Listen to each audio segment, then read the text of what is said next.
We had a gig in Arco Arena in Sacramento. Yeah. Flying to San Francisco, and Ronnie gets off the plane. What if I told you the end of an era might have already happened right before our eyes? When Ronnie Dunn, the soul of Brooks and Dunn, walked off stage mid-on, fans were left stunned, heartbroken, and desperate for answers. No farewell, no warning, just a tap to the chest and silence.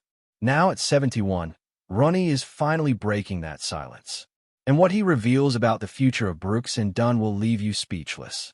Stay with us because this isn't just a story about country music. It's about legacy, loss, and one final truth.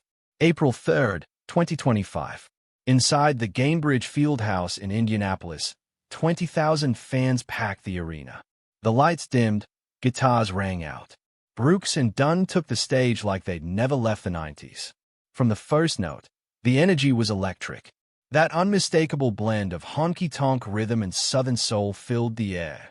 But something wasn't right. Ronnie Dunn wasn't himself. His movements were slower.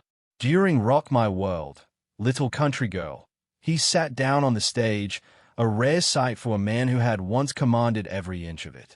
His voice, once powerful enough to fill stadiums, cracked at the high notes. The magic was there, but the man delivering it was clearly in pain. Then came the encore.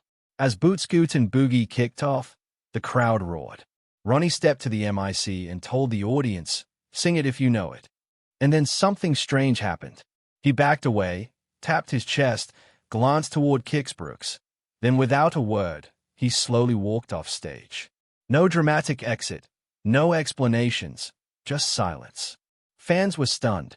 Some recorded the moment and posted it to TikTok where hashtags like Ronnie Strong and Pray for Ronnie quickly took off. It wasn't anger they felt. It was heartbreak because Ronnie Dunn wasn't just a country singer. His voice had been the soundtrack to their lives. He sang through their heartbreaks, their weddings, their memories. His music wasn't just music. It was personal. But behind that quiet exit was a story far more painful than fans could have imagined. Ronnie had been battling a series of serious health issues for months. It started in December 2024 with a skiing accident. He tore his ACL and needed a full knee replacement. Rehabilitation was brutal.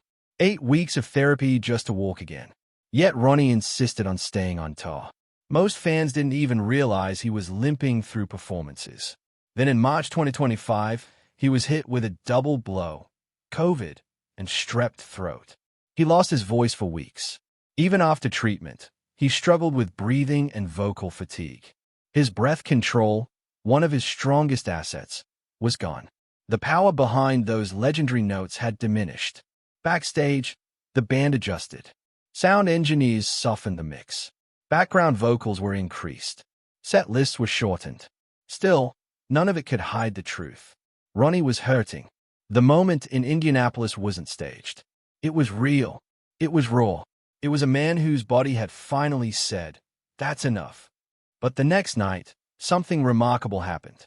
Ronnie performed in Peoria, Illinois. The show went on. A public statement followed. He had been sick. He was recovering.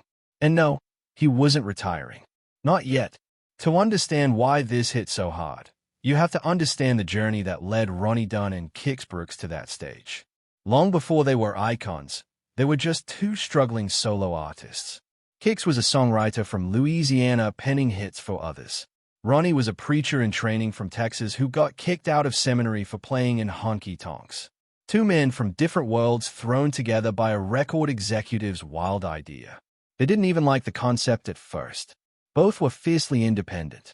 But during their very first songwriting session, lightning struck. They created two #1 songs. Their debut album, Brand New Man, exploded. It sold over 6 million copies and turned the country world upside down. Over the next 2 decades, Brooks and Dunn dominated the charts. They released 11 studio albums, scored 20 #1 singles, and sold over 30 million records. They collected Grammys, CAS, ACM, even a star on the Hollywood Walk of Fame. But behind the fame was friction. Creative tension started building in the late 90s. They began recording in separate studios. Disagreements over direction quietly escalated. And in 2009, They shocked fans by announcing their split. Their farewell tour, The Last Rodeo, was bittersweet. One last ride before the curtain closed. But life is a funny way of bringing things full circle. In 2015, they reunited for a Las Vegas residency with Reba McEntire. It was supposed to be short-lived. Instead, it reignited their spark. They were back, older, wiser, and somehow better. Then came the reboot albums. Collaborations with modern country stars like Luke Combs, Kane Brown, and Jelly Roll gave their classics new life. These weren't just nostalgia projects. They were bridges between generations. Songs like Believe, Ain't Nothing About You, and Neon Moon were reimagined with fresh energy, proving their music was as timeless as ever. In 2024, they released Reboot 2. Morgan Wallen's version of Neon Moon was nearly untouched because some songs don't need to be reworked, they just need to be respected. The album was a hit with old fans and new, reminding the world that great music never gets old. Then came the surprise of the year. Brooks and Dunn won the CMA's Vocal Duo of the Year. Decades after their debut, they were still being recognized, not just for what they had done, but for what they were still doing. So when Ronnie walked off that stage in April 2025, it felt like something sacred had broken. Fans weren't watching a performance falter. They were watching a man they loved reach his limit. But what followed was nothing short of incredible. Fans rallied behind him. Social media turned into a support group. Messages of love and healing poured in. Videos of that heartbreaking moment were met not with judgment but with compassion. Because people saw themselves in Ronnie, a man who had given everything, who was hurting, who needed grace. And Brooks and Dunn kept going. Despite the whispers, despite the fears, the Neon Moon tour was still on. Ronnie Dunn, battling through illness and injury, didn't quit. He made changes, took more breaks, leaned on extra vocal support. But he showed up, not because of contracts or expectations, but because deep down he still needed to sing. Even through pain and uncertainty, Ronnie knew the music still mattered. His voice still had something to say. Offstage, both men have continued to lead with heart. Ronnie's Lensman project, inspired by his daughter's battle with a rare tumor, has raised crucial funds for cancer research. Kix Brooks, ever the passionate humanitarian, has supported countless children's hospitals and education programs. His Keep the Music Playing initiative has poured millions into school music programs. He even shares his love of food through his cooking show, bringing fans joy in more ways than one. Brooks and Dunn have never just been performers. They've been healers, storytellers, and givers. So, is this the end? Not even close. They've renewed their recording contract. They are still writing, still showing up, still dreaming. Ronnie's quiet exit that night wasn't a goodbye.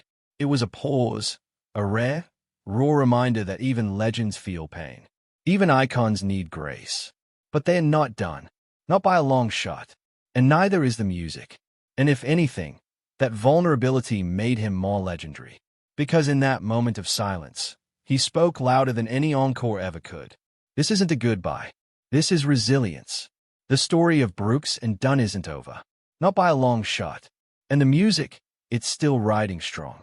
If you enjoyed this story, be sure to like, share, and subscribe for more powerful country music moments. Drop a comment with your favorite Brooks and Dunn song. And don't forget to hit the bell so you never miss an update.